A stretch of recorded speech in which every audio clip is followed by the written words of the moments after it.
New York Senator Charles Schumer, the Democrat expected to be the party's next Senate leader, says he will oppose President Obama's landmark nuclear agreement with Iran.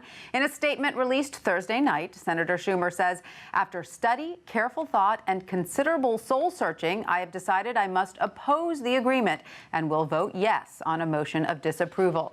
Joining us now to discuss what this means for the deal and the White House is Wall Street Journal U.S. editor Glenn Hall. Welcome, Glenn. Great to have you. So how significant is it that the number 3 Democrat opposes this deal?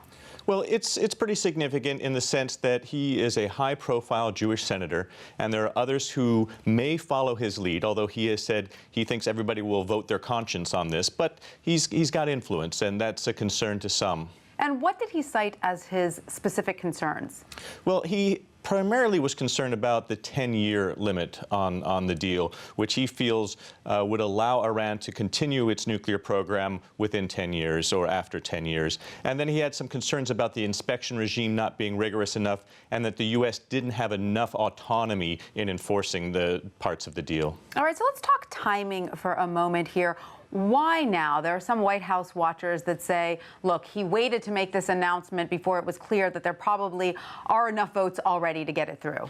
Well, I don't think he actually intended to release his decision in the middle of the debate last night with the Republicans, but the timing is said by many to coincide with a sense that Democrats have enough votes in the House and the Senate, either or, in order to prevent a presidential veto from being overridden and both houses have to override a veto with a 2/3 vote, so a pretty high bar. And so is that sense correct? Do we know what the current tally is? Well, the tally is a little bit difficult to get to because there are still many that we've talked to that are undecided, that are on the fence and haven't publicly announced their position yet, so they're holding their cards close.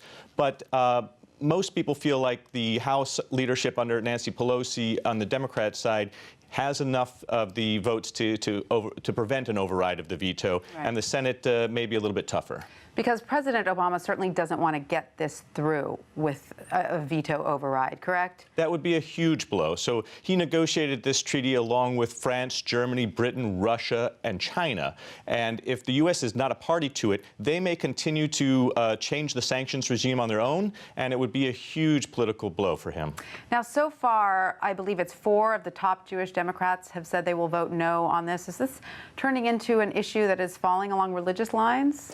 Well, certainly constituent lines, right? We've seen in areas like Chuck Schumer's constituents, where there's a high Jewish concentration, there's a lot more pressure on the vote. Similar in districts in Florida, also in Southern California. So where you see the alignment is where you see the Jewish communities at their strength. Do you think Chuck Schumer coming out now will give more legislators the breath to come out and say they also want to oppose this?